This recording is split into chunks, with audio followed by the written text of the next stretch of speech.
I unrolled the town map on Mr. Aldridge's counter and froze when an inked rectangle matched the exact outline of my sitting room. Suspicion tightened my jaw as Mitter. Aldridge watched me without moving the spectacles on his nose. "That is your house," Excellent. This is I the said, key. and the words were as small as a hand on a printed line. The discovery, paper with my furniture represented by tiny rectangles and the name of a previously unnamed alcove, was a physical thing I could put my fingers on, and it made the stakes immediate. Private rooms shone where no one should have them. I had come in for a simple question about walking trails. The information center smelled of lemon oil and damp pamphlets. I introduced myself by gesture, lifting my satchel, tapping the brass key that hung from its cord, and went straight to the map because the map was how I always planned my short trips around town. Within 5 sentences, I had the map flat against the counter and my suspicion named in my mind. That suspicion pushed me forward to demand an answer rather than stand and wait. "Aldridge," I said, using his name to anchor the exchange, "how does this map know the room names inside 14 Alder Row?" He folded his hands, the fingers arranging like someone who folded maps for decades. "We updated the map this evening," he said. "New points of interest were added." His voice was careful. His eyes did not look surprised when I traced the drawing of my sofa, the small lamp I keep beside it, or the narrow boxed alcove labeled reading niche. I felt the first shift, curiosity sharpened into anger. I leaned forward, setting the map flat so he could not close it. Anger, I thought, and then I stopped labeling myself aloud. I let my hands speak. My fingers pressed the ink where it described my bookcase. Who authorized this? Who came into my house to take these measurements? Aldridge continued to fold and unfold his own copy with ritual precision. "The council approved a set of interior points," he said. "They thought it would help visitors appreciate the town's domestic architecture. You are not the only home represented," the last clause like a small consolation. Clara, the volunteer behind him, stacked brochures in the corner and watched with a tightening at her mouth. "Clara," I said, turning so she could not pretend not to have seen. "Who printed these?" Clara's fingers left a smear of paper dust on a brochure edge. "They were in the back room this morning." "Reprints overnight," someone said. I only helped fold." She looked toward Mr. Aldridge as if the clerk could supply a missing face to the explanation. The second emotion shift came then. Anger moved into unease. I left the counter with a single stamped copy tucked under my arm. At home I laid the sheet across the floor and matched it to the real rooms. The map's smaller rectangles lined up with my coffee table and the stained rug exactly. It named the narrow alcove by a term I had never used in speech. It printed letters for door widths and a little mark where I kept a pot plant. I measured with my fingers and felt exposed the way someone feels when a window blind is raised without their consent. I checked the width of my doorway, then the placement of an outlet, then the scuff on the stair that only I knew about. Each match erased the possibility of a mistake. This was not an artist's guess. It was a record. Mrs. Keene knocked before I could decide whether to call the council. She stood on my doorstep in her shawl, breathing small white puffs from the chill. Someone was taking measurements by the lane. "Tom," she said. I had not expected to hear Tom's name, but Mrs. Keene used it like a map of her own social routes, an anchor for what she saw. "Mrs. Keene," I said, "did you see them?" A young man, paper under his arm at dusk. He set a small tripod near the hedges and wrote in a little notebook. I only waved. People look at me as if I'm nosy when I watch these things. But I saw him, and I saw that paper later in the square. The map's at many hands, I think. Her sentences were short, practical.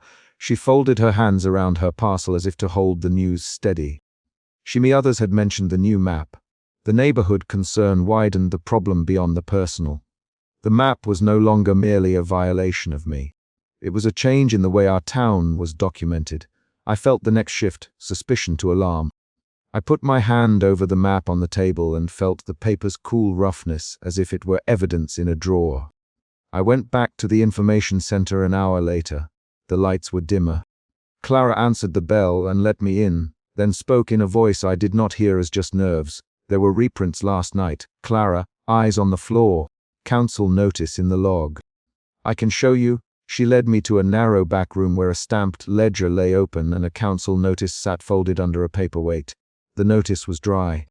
Authorized revisions to the town plan, it said in legal language, and then a stamped signature from the council date. The line about public interior points included bureaucratic phrases that meant little until you saw the inked examples beside it. Clara flipped the page and showed copies of the new sheets. The interior marks were identical to the ones I had seen. "Clara," I said, "why would the council authorize rooms inside houses?" She swallowed. "I don't know, but I logged the reprint time. It was late." Aldridge signed off on the distribution list. Her voice had quick, clipped tones that matched the quickness of someone who had been present for small secrets and had learned how to make them visible. When I returned to the counter, Mr. Aldridge folded his copy with the same precise hands. He did not rise. "Aldridge," I said, "and the name held a demand. Did the council tell you to include personal interiors?" He tilted his head slightly, the small practiced motion he used when assessing a person's reaction. "There is interest in domestic points of interest," he said. "Some residents welcomed it. Others have reservations. We received a directive." He pressed a fresh map onto the counter and then, as if to prove a point, he opened it and pointed with the tip of his index finger. He did not need to speak the word that followed the motion. The map's ink circled the line that represented my bedroom and placed a small dot on a bedside table. The act was the chapter's peak.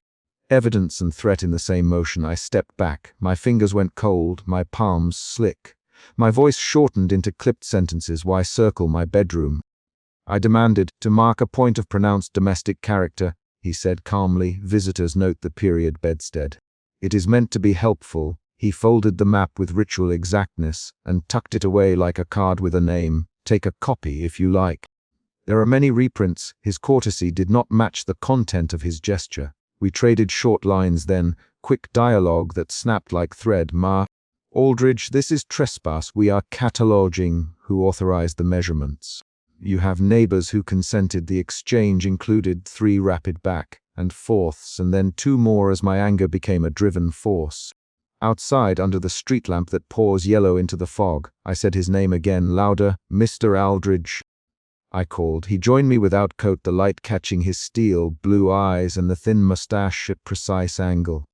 He opened a fresh map and, with the same neat fingertip, laid it open to my bedroom and circled the bedside lamp. His action was not only proof, it felt like a warning.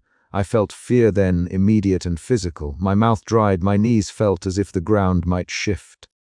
My hands trembled while I pushed the copy I had carried from the center into my coat, fingers scrubbing at the paper out of reflex. "You can't do this," I said. "You can't mark private rooms like public stops." He folded the map slowly. "We provide orientation, and we observe reaction." "Aldridge, you are not alone in your upset. Many are curious whether our town might better welcome visitors by opening domestic views." I heard the bureaucratic language for what it was. An attempt to normalize the abnormal. The next external event arrived. A car passed and splashed the gutter. Someone laughed in the distance as if life remained ordinary. The sound made me aware of the smallness of my own voice. I reached into my pocket and tore the copy I had carried into pieces, a physical act to reclaim control. I did not scream.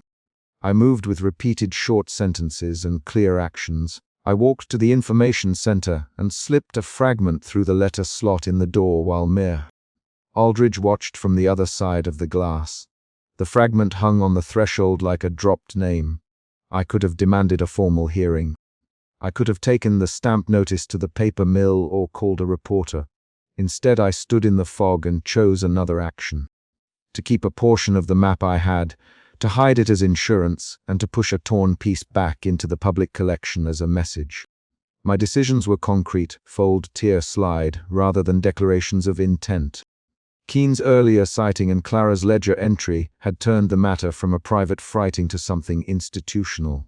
I felt my next shift, fear hardening into resolve, not a proclamation of newfound strength, but the quiet, steady planning of someone who must protect their home. Clara followed me to the door and held a small, stamped log in her hand. "I kept an extra list," she said, "because I thought someone might ask."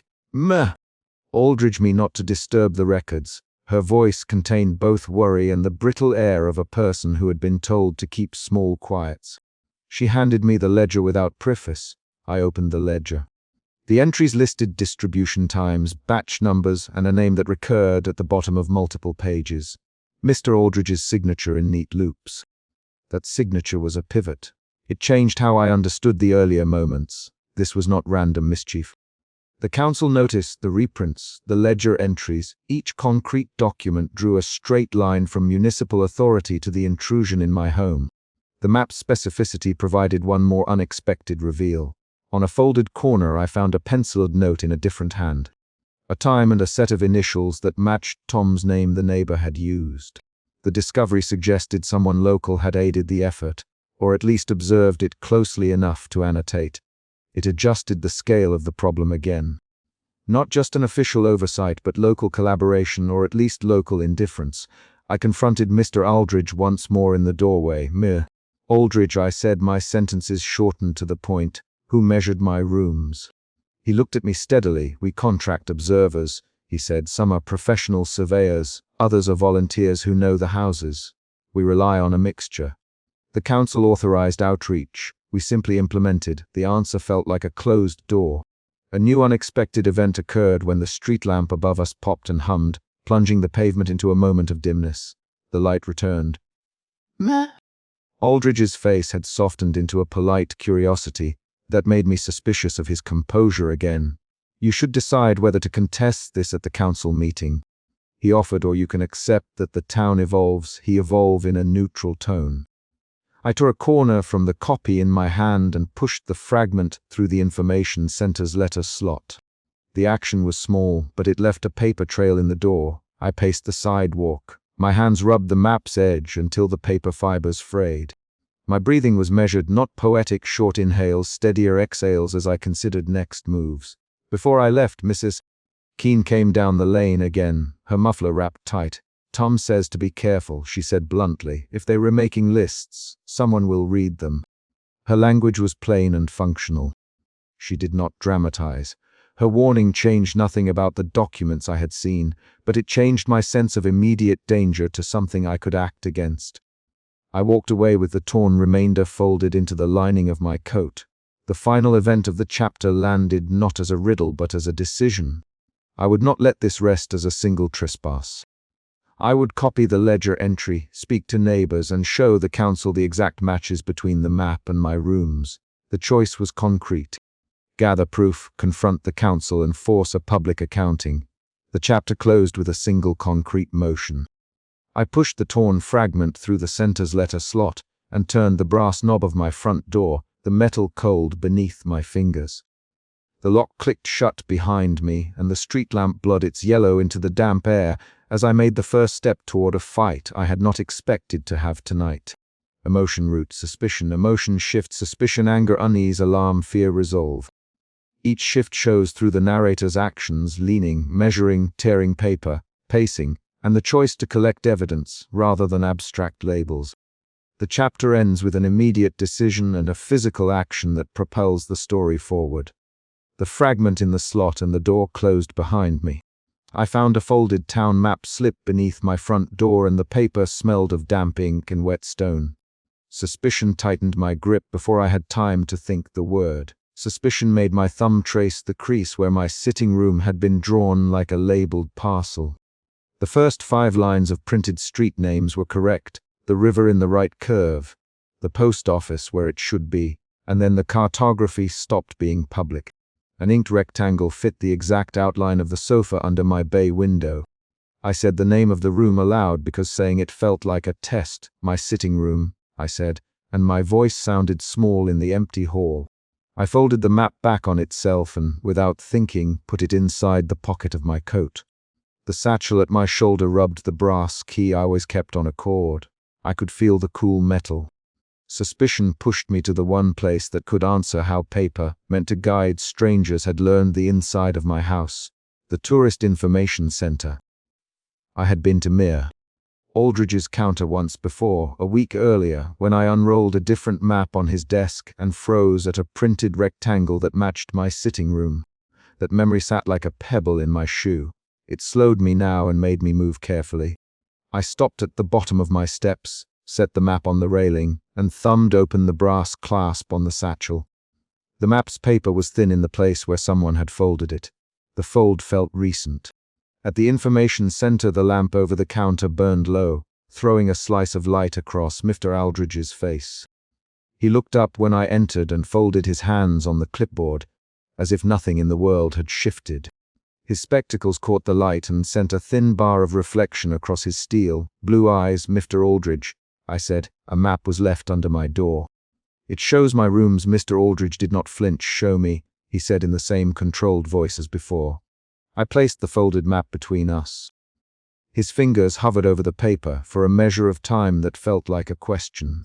Then he unfolded it with precise motions and slid it toward me, so the inked street names lined up with the worn wood grain of his counter. "This edition," he said, "is last month's print run. We delivered them to the station and to the docks. Volunteers helped with updates." His words were careful. They were the words of a man cataloging objects, not of a man surprised. "Volunteers who sketch inside people's homes?" I asked. He tilted his head the way he always did when assessing someone. "Volunteers who note entryways, thresholds, odd doorways. Not furniture. Occasionally a resident points out a landmark. Mrs. Keene leaves notes for me on the stoop." His mouth made a small, practiced smile that did not reach his mustache. The information center smelled of lemon oil and paper. I thought of the fold of the map against my skin, and how the ink had been warm under my thumb. Suspicion shifted inside me into something sharper. My hands were no longer merely curious. I felt irritation, like a bright heat along the neck, irritation toward me. Aldridge's careful voice. "You mean last week this map was public?" I said. "You mean it was street names and landmarks?" "Miss..." Aldridge's fingers rested on a stamped corner of the map. "I did. I also said we keep notes when locals report features. If you found a sheet at your door, perhaps someone placed it there. Perhaps it arrived with the delivery. A man arrived at the doorway at that moment." Mrs. Keene, breathless, hands fisted against the wool of her coat. She was small, quick, and she looked away from me when I caught her eye. Her entry counted as an external event, and her words landed sharp. "I found a map by your gate," she said, addressing me, though her attention kept flicking to Mir. "Aldridge, a polite stranger, asked me for directions an hour earlier. He wanted to check the older houses. You me about him?" I asked. "I gave him the road to the coast and the churchyard." "Mrs. Keene." He carried a satchel and asked about older plans. She paused and then looked straight at Mr. Aldridge. "He you for a copy at the desk, didn't he?" "Me." Aldridge's smile thinned. "He about an older plan. I suggested public records. He took a leaflet and left." The room tightened with a new current. Doubt moved through me. Doubt asked whether Mr. Aldridge had been truthful or if he had allowed a stranger into a space that should have been closed. My mouth tasted of copper. I found myself repeating the map's line with the corner of my thumb and then looked up. "Bring me the recent print run," I said. "Meh." Aldridge led us into the back office. He unlocked a cabinet and produced a neat stack of maps bound with twine. He set them out on the table and tapped a corner with the tip of his pen. The stamped date was less than 2 weeks old. He pointed to a small handwritten note in one margin, a string of initials and a date, and then to a tiny penciled line that traced past the street and into the rectangle where my sofa sat. "Someone annotated that edition by hand," he said. "Perhaps a volunteer. They write notes to update details." I looked at the penciled line until the pencil grit left a faint smudge on my fingertip. The handwriting was not mine. My suspicion narrowed into accusation. I had to know who had placed the sheet under my door, and who had been making notes that belonged to the private interior of my house. "Who are your volunteers?" I asked. He named a handful of local residents and then hesitated on one name. "A few days ago, a man with a satchel came by asking about older houses. He was conducting a visual survey for a personal project. I gave him a copy and he left." "What man?" I demanded, and the word cut through the tidy air. Mr. Aldridge named a name that I did not know. The name did not sound like a deliberate lie. It sounded like someone retrieving a file from a drawer. I felt anger rise, not a flood, but a steady heat behind the ribs. Anger made my voice quicker. "Bring me the bud stamplip log," I said. "I want to know when he signed in." Mr. Aldridge opened a drawer and found a small book. His fingers flipped pages with the same ritual precision he used to fold maps. The log held names and times. A signature matched the day a folded sheet had arrived under my gate. the signature of the man Mrs. Keene had described. When Constable Reeves arrived, called by my voice in the street, the scene intensified another step. He stood in the doorway, his coat buttoned high, his expression blank like a face carved from wood. He for the facts and then, after a short question, for permission to accompany me back to my house for a search. The external event, his arrival and the formal request, forced the situation into a new register. The ordinary law had intersected with a private violation. We returned to my sitting room with more people than the room usually held. Mr. Aldridge moved with a curious stillness. Mrs. Keene hovered near the doorway, hands clasped.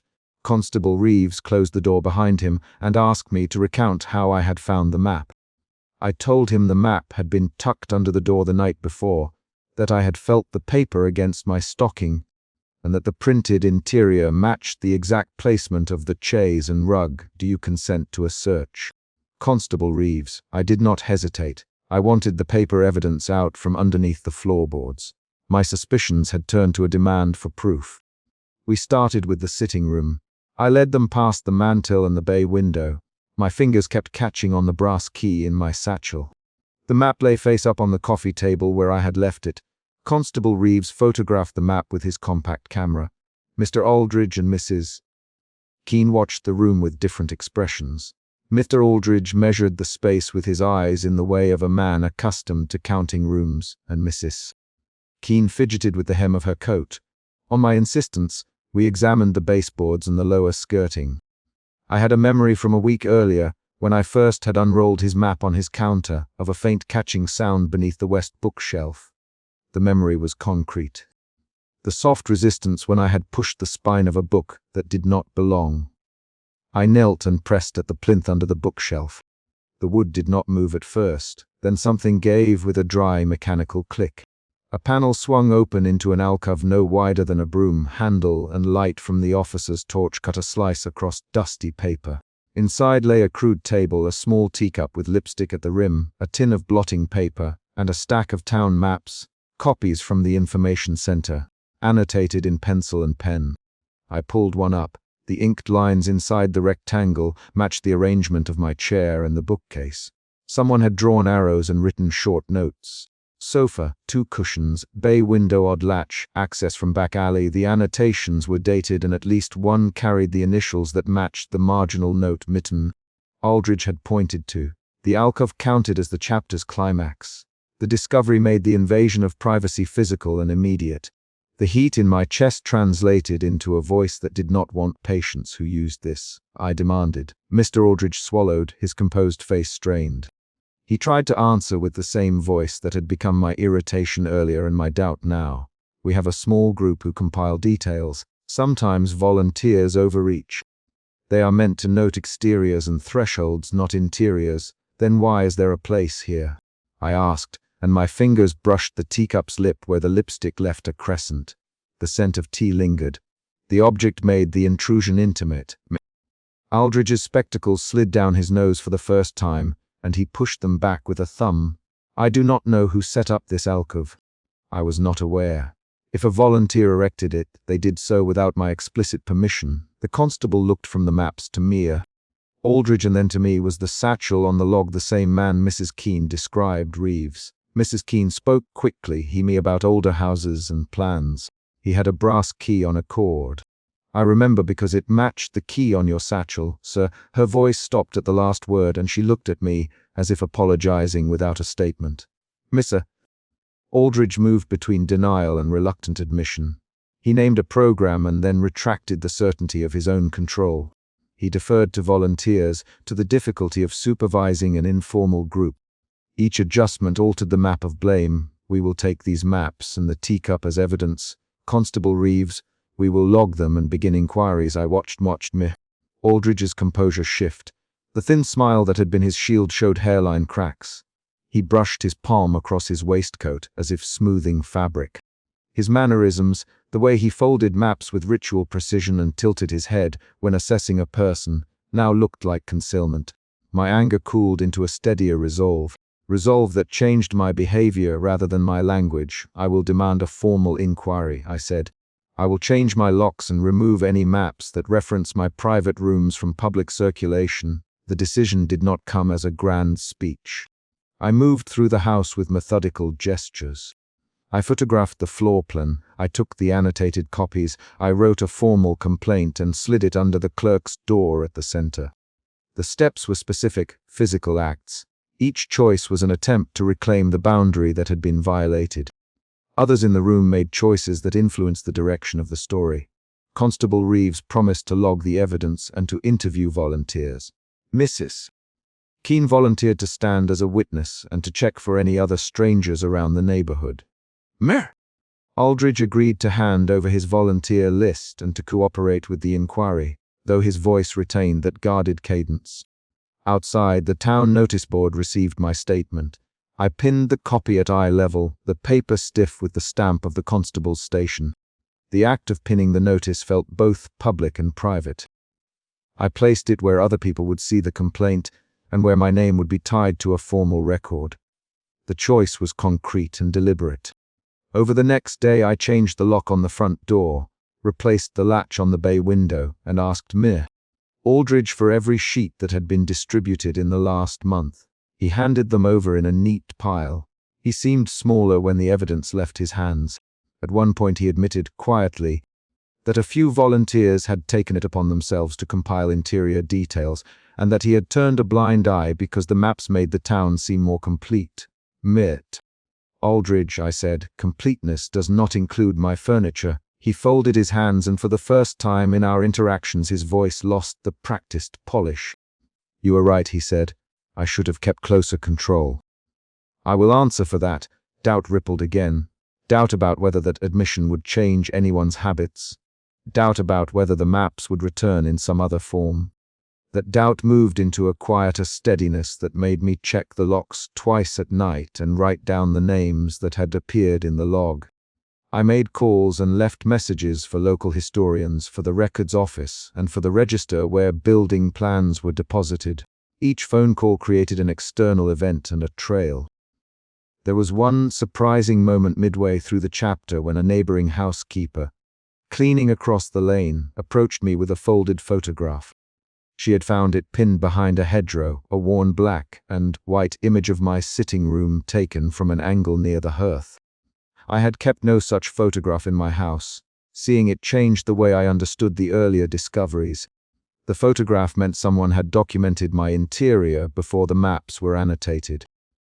The revelation altered suspicion into a sharper edge. Who had taken that photograph, and why had it been hidden in a hedgerow? That question led to a small confrontation in the back room of the information center between me and Mr. Aldridge. The argument produced rapid exchanges. You gave him the map, Aldridge, I said. I gave no permission for interior notes, he said. Then who took this picture? I asked, holding up the photograph. I do not know. Aldridge, you must know something, I pressed. I will tell what I can, he said. I will open the volunteer rolls. We traded 3 more quick lines, each short and clipped, each naming the other. The rapid back and forth heightened the chapter's pressure and clarified motives. Mr. Aldridge's role became more complex than that of a mere antagonist. He was a gatekeeper who had failed to watch the gate. By midnight, after the constable had logged the maps and the teacup, and after I had photographed every annotated line, we opened the larger question of neighbors. Mrs. Keene volunteered a recollection of the polite stranger's voice. Her description matched the man named in the log, but also included a detail none of the paperwork held. He had asked about the latch on my bay window and had produced a small brass tool when she mentioned an odd squeak near her own pantry door. The detail suggested someone with hands on interest in entries and openings, not merely in map lines. The search, the log, Mrs. Keene's testimony, and the photograph made the intrusion concrete. The emotional pattern shifted again. Suspicion to irritation to anger to resolve, with doubt threaded through each change. I acted on the resolve. I wrote a formal letter to the records office demanding to know who had access to plans and requested an inventory of volunteers. I changed 2 locks and replaced the latch on the bay window with one that required a key from the inside as well as the outside. Each act was a small reclaiming of control.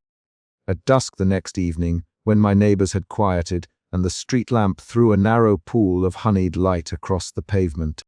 A torn fragment of map drifted past my closed door and snagged for a moment on the drain. I saw the paper wedge and then release. It slid into the gutter and moved on with the flow of water. The sight of the fragment was not symbolic. It was evidence kept alive. It meant the exposure had not been fully ended. We had resolved the immediate violation. Evidence taken, inquiries begun, locks changed. The inquiry promised a paper trail that would name volunteers and reveal patterns. The immediate conflict of the chapter, the map that had crossed from public street to private room, had been addressed, and the physical workspace behind the panel was gone from my house into official custody. The choices I made were concrete and listed: photographs, locks, complaints, formal requests. The chapter closed on a concrete beat. The fragment in the gutter and the constable's stamped log, still warm from the ink used to record our statements. I did not feel triumphant. I felt tired and watchful. I placed the confiscated annotated maps in a cardboard box in the entry hall, labeled and dated in my handwriting. I looked at Mr. Aldridge when he returned the list of volunteers and saw the tightened line of his mouth. He had agreed to cooperate, but he had also been the man who kept and distributed the paper. Mrs. Keene continued to knock once a day to tell me what strangers she had seen on the lane. Constable Reeves promised a follow-up interview and a formal summons for the man in the satchel if the signatures matched. Outside, the streetlights clicked on one by one. I walked to the gate and checked the hinges by hand. My fingers pressed the newly installed latch. The metal felt solid and unfamiliar, and that physical sensation anchored the end of the chapter. The last concrete event was a small one. A scrap of paper caught and then gone. It left behind the knowledge that exposure had been interrupted but not finally ended. The map had been revealed, the workspace discovered, and a formal record begun. The problem remained active, but I had made specific choices to push back, and those choices had consequences that other people, Mr. Aldridge, Mrs. Keene, Constable Reeves, would have to answer for. I set the cardboard box with evidence by the front door and closed the door behind me. The key turned with a new click, the door latched. The sound was small, precise, and it was the chapter's last beat. I grabbed Mr. Aldridge by the sleeve and shoved the unfolded map into his hands. Suspicion tightened my voice as I said, "Why does this show my sitting room?" He did not flinch. The map lay between us like a printed accusation. The ink matched the outline I knew by touch and step. The confrontation on the sidewalk forced the central problem into the open. Public maps describing private interiors. Rain hit the pavement in a steady hiss. I had come to the information center to demand answers after the folded map had appeared beneath my front door 2 nights earlier, soaked at the edges and smelling of damp ink and wet stone.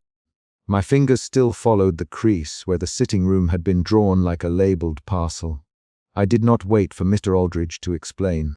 I wanted him to explain in public where other eyes could see the proof. Mr. Aldridge, I said, naming him because I needed witnesses and to steady my own voice. This shows my house. It shows inside my sitting room. Explain it. The map fluttered in the wind between us. People on the street slowed, turning their heads toward the doorway of the center. He folded his hands around the map as if handling an ordinary printed sheet and spoke without surprise. "It is a map," he said. "It has notes." He kept his spectacles level on his nose and watched me with those steel blue eyes. A curious tourist leaned near the doorway and said, "Is something wrong?" The question made the moment larger. I felt the first shift in my feelings. Suspicion hardening into anger. I demanded who authorized interior plans on a town guide, and Mr. Aldridge answered, "Authorized is a measured word, sir. We document what matters to the town." His voice was precise, the same tone he used when folding maps at the counter. The crowd's attention grew. A woman with a wet umbrella huddled closer, more to see than to listen. My jaw tightened. I had no intention of letting this become another polite dismissal slipped into the files. I remembered the first time I had unrolled a map on his counter, the way the inked rectangle had matched my sitting room, and that memory steeled me now. People had to know that the town's guide was not only about streets. I thrust the map harder. This is a floor plan. It shows where I keep my lamp and my chair. My fingers pressed the paper where the living room window had been drawn. This is not public information. My hands trembled enough that the map's edge cut skin. The small sting turned my anger into a focused urgency. Aldridge smiled politely and tilted his head, the way he had when he assessed a visitor's need for directions. "Clara," he called, without moving his spectacles, "bring a lantern." "Close the door, please." Assistant Clara emerged from the doorway carrying a small wooden tray and an oil lamp. Her shoulders set as if she knew this was a scene she might not like. Clara's presence changed the rhythm. She looked at me by name and then at Mr. Aldridge. "You found one of the new charts?" she asked. Her voice was low but clear. "I found this under my door," I said. "It shows my sitting room." I watched Clara's face when I said it. She hesitated and then reached for the map with a pair of careful fingers. Her movement started a second emotional shift, from anger to a brittle, rising alarm. Clara folded the edge and said, "We have a set for the Heritage Project." She did not meet my eyes. "We catalogue domestic layouts for guided tours." Her words felt rehearsed. "Guided tours of people's homes?" I asked. Aldridge took a step back into the doorway and, for the first time since I had confronted him, named the project. "The council has supported a domestic heritage survey." Councillor Vane approved the last round. He folded the map into a slow, careful rectangle, and the motion looked deliberate in the streetlight. A man in a long coat appeared in the doorway behind Mr. Aldridge, his badge catching the lantern's glow. Councillor Vane's arrival altered the stakes. He smiled in a way that did not reach his eyes and said, "We seek to preserve the town's interiors for future visitors. It is civic work." His tone placed the act on a public ledger. The word "preserve" tried to make exposure sound like protection. I felt my chest tighten. The word "preserve" did not explain the marginal notes I had seen on the unfolded page, nor did it explain the tiny circles inked near the kitchen window labeled "Viewing Point." I said, "This is not preservation. This is intrusion." My voice bounced off the wet stones. Vane folded his hands and said, "We have consent forms on file for certain properties." The claim felt measured and bureaucratic. "Some residents wish to participate." When he said "some residents," his voice widened the implication. "Agreement by a few could rationalize exposure for many. My house is not on any list." I countered, "Nobody me." I thought immediately of the folded map under my door and the unrolled map at the counter in Chapter 1. The two events connected now in a sharper pattern. The crowd's murmurs turned to a low hum. The tourist at the curb leaned forward and said, "Is this part of the Heritage Walk?" Because I booked a spot last week, his simple remark made the process real and public. Mr. Aldridge did not answer the tourist. He looked at me and then at Vane, as if the citizen whose home had been sketched held no more authority than a visitor's curiosity. "Come inside." Mr. Aldridge suddenly. He stepped back and directed me with a flat hand. "There is explanation in the archive. If you must know, I will show you." His posture turned the confrontation into an invitation.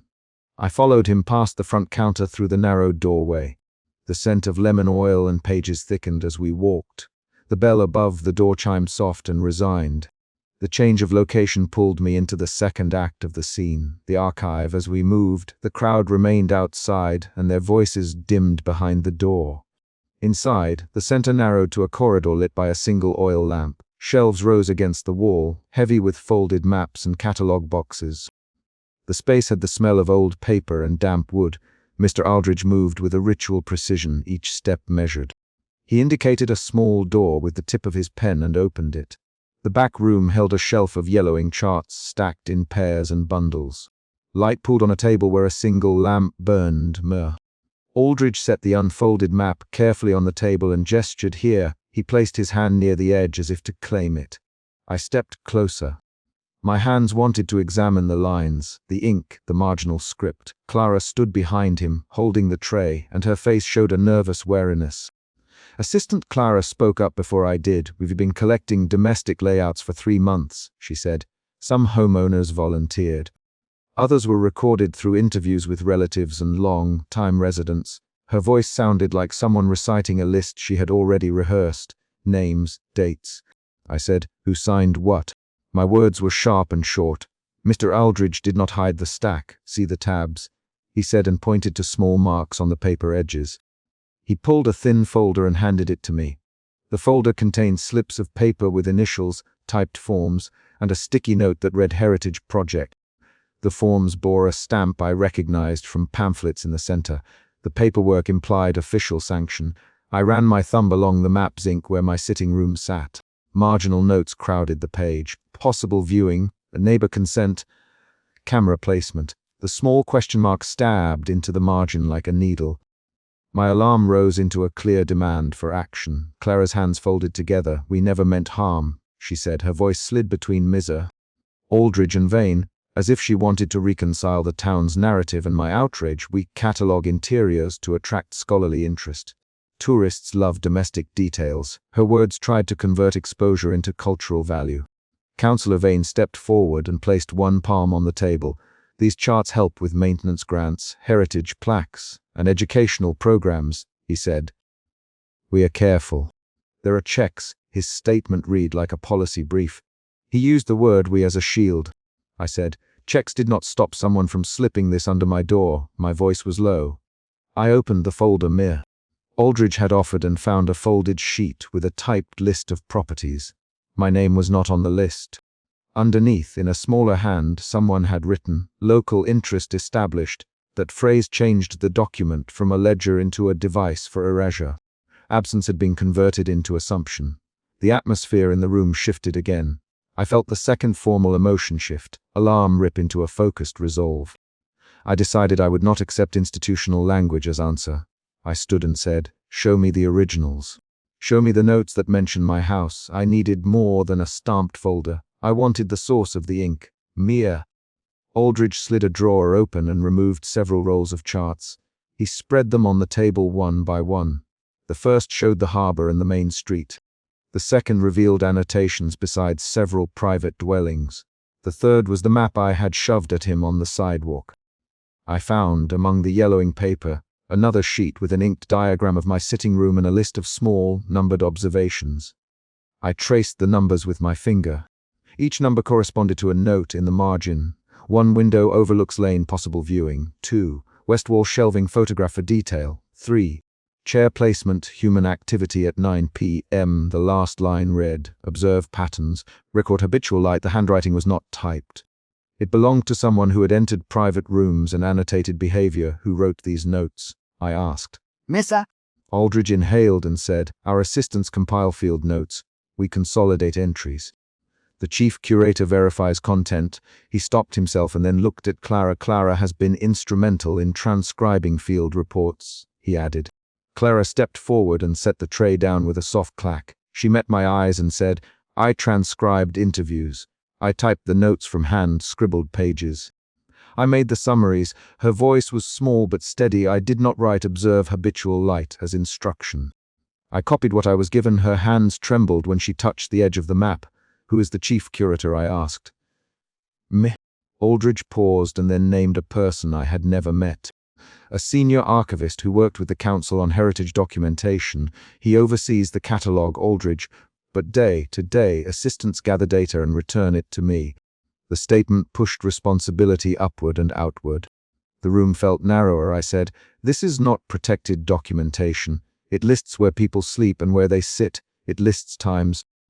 This is surveillance disguised as preservation." I heard the words as a verdict and felt a new pressure. The need to transform fear into proof. Councillor Vane's hand moved to the pocket of his coat.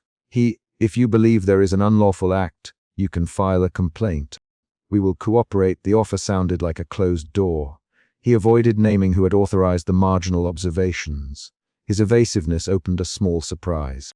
The realization that the record itself might reveal the author. I seized a map and tore it open to the page with my sitting room. I found a corner torn where a small sketch had been excised. The act of ripping paper was physical and the noise cut into the room. "Mr. Aldridge reached for the sheet at the same moment I did. We both grabbed. His fingers closed over mine with a pressure that pushed the map between us. "Give it here," he said. "Oh," I said, "you answer." Our hands wrestled over paper. The lamp trembled and the light tracked our motion across the table. A clerk from the front peered around the doorway and gasped. A tourist at the threshold moved closer. The struggle pulled another external event into the sequence, the physical scuffle. Words became quick and fractured. "Mit!" Aldridge let go. "Councillor Vane, you must not take this without explanation," I said, and my voice cut short. "You cannot reclaim a document that shows where my bed is." My sentence hung between us.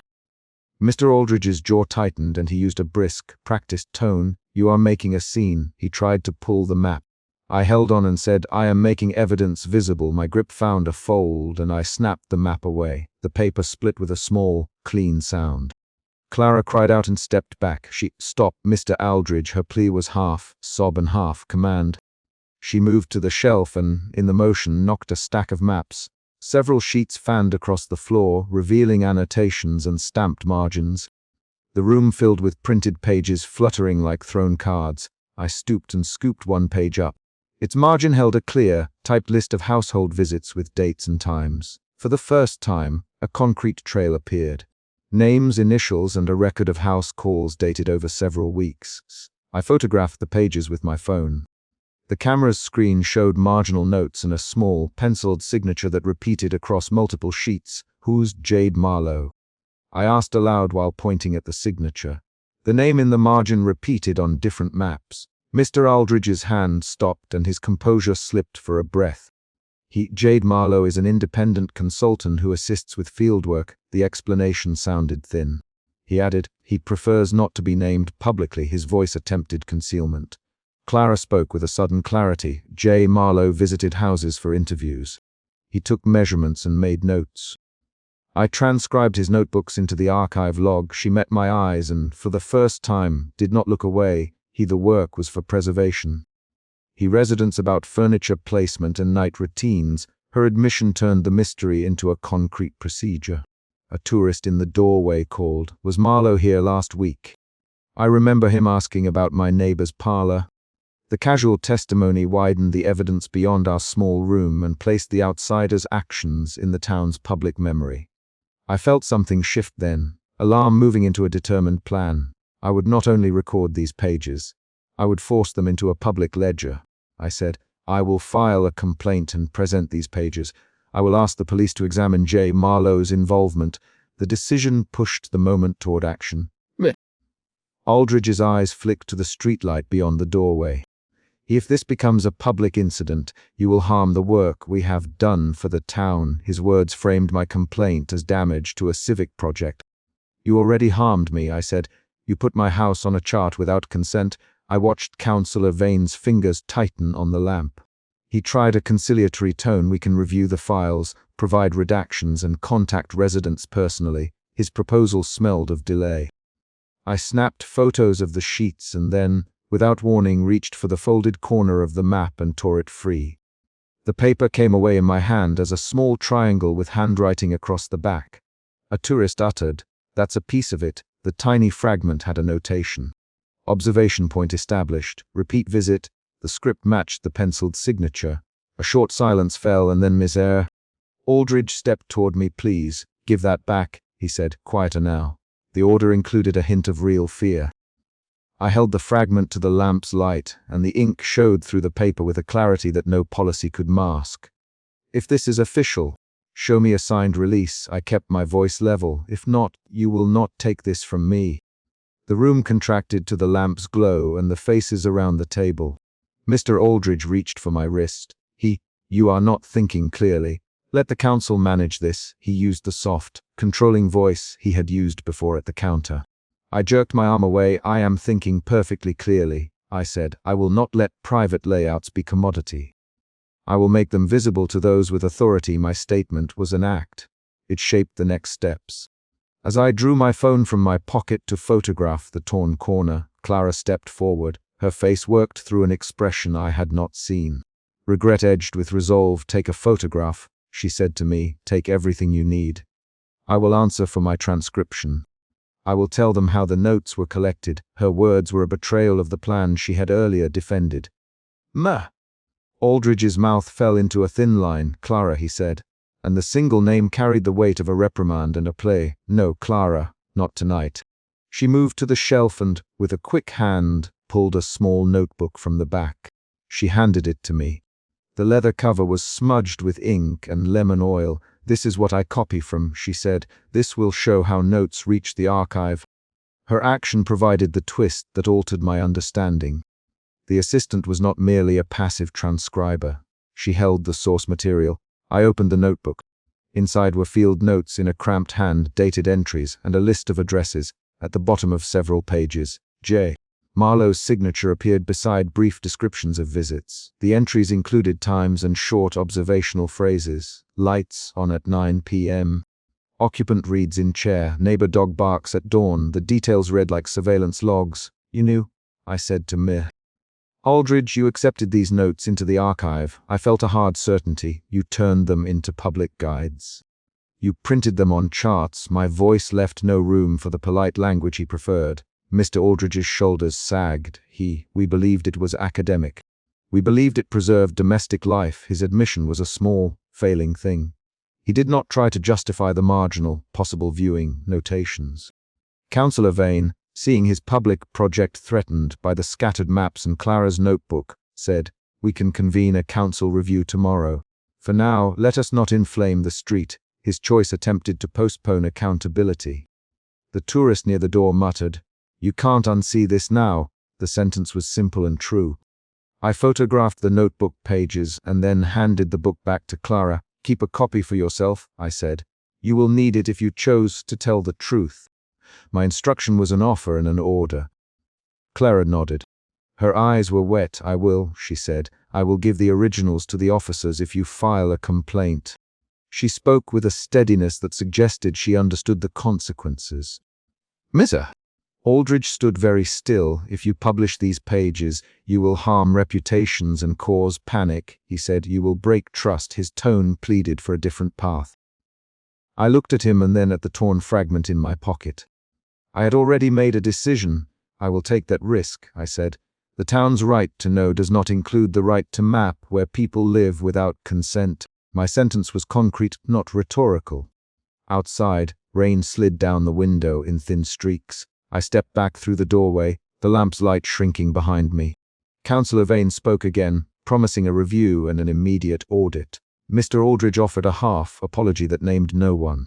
Clara lingered by the shelf and watched me go. On the curb, I opened my phone and looked at the photographs.